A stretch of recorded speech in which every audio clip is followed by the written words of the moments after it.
क्या एक 22 साल का युवक सच में देश के प्रधानमंत्री पर हमले की साजिश रच रहा था? क्या ये किसी सनकी दिमाग की करतूत है या फिर इसके पीछे कोई बड़ा अंतरराष्ट्रीय नेटवर्क काम कर रहा है?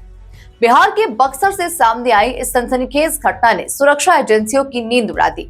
ईमेल, क्रिप्टो करेंसी और डार्क वेब के जरिए रची गई इस कथित साजिश ने देश की सुरक्षा व्यवस्था पर कई बड़े सवाल खड़े कर दिए हैं। नमस्कार, आप देख रहे हैं राष्ट्र मिरर और आपके साथ मैं हूं हिना मेहता। पिछले कुछ समय से देश भर में सुरक्षा एजेंसियां लगातार आतंकी और संदिग्ध गतिविधियों पर अपनी नजर बनाए हुए हैं और इसी बीच बिहार के बक्सर जिले से सामने आई एक घटना ने खुफिया एजेंसियों को अलर्ट मोड पे ला दिया। पुलिस के मुताबिक सिमरी क्षेत्र का रहने वाला 22 वर्षीय युवक अमन तिवारी ईमेल के जरिए अमेरिका की खुफिया एजेंसी को संदेश भेजकर भारत के प्रधानमंत्री नरेंद्र मोदी पर जानलेवा हमले की धमकी दे रहा था और इसके बदले करोड़ों रुपए की मांग भी कर रहा था। बताया जा रहा है कि आरोपी ने ईमेल में 22 दिनों की डेडलाइन भी दी थी और दावा किया था कि वो इस समय के भीतर हमले को अंजाम दे सकता है। जैसे ही सूचना के इनपुट सुरक्षा एजेंसियों तक पहुंचे, तुरंत कार्रवाई शुरू कर दी गई। बक्सर पुलिस को अलर्ट किया गया और आधी रात में आरोपी के घर पर छापेमारी कर दी गई। छापेमारी के दौरान पुलिस को घर से एक laptop, 2 mobile phone, debit card, कई बैंक दस्तावेज, फर्जी पहचान पत्र और अन्य इलेक्ट्रॉनिक उपकरण मिले। तकनीकी जांच में यह भी बात सामने आई कि आरोपी के मोबाइल में कई VPN और क्रिप्टो करेंसी से जुड़े एप्लीकेशंस मौजूद थे।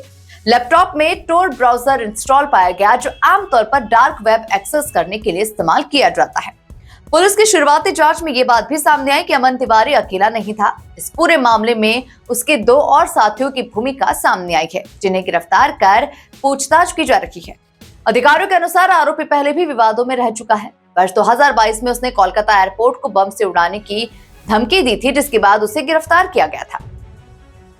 अब जांच एजेंसियां इस बात की गहराई से पड़ताल कर रही है कि क्या ये केवल एक युवक की सनक थी या फिर इसके पीछे कोई संगठित साइबर नेटवर्क काम कर रहा था।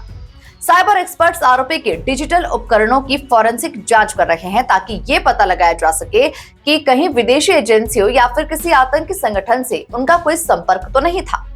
फिलहाल आरोपी और उसके साथियों से लगातार पूछताछ जारी है।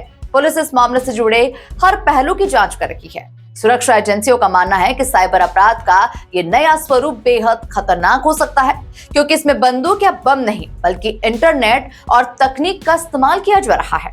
बक्सर की इस घटना ने एक बार फिर से ये साबित कर दिया कि आज के दौर में खतरा केवल सीमाओं पर ही नहीं बल्कि डिजिटल दुनिया में भी छिपा हुआ है। कीबोर्ड और कोडिंग के जरिए भी बड़ी साजिशें रची जा सकती है। फिलहाल जांच जारी है और उम्मीद है कि आने वाले दिनों में इस मामले से जुड़े कई बड़े खुलासे सामने आ सकते हैं। अब सवाल यह है कि क्या ये केवल एक सनकी युवक था या फिर किसी बड़े नेटवर्क की कोई कड़ी।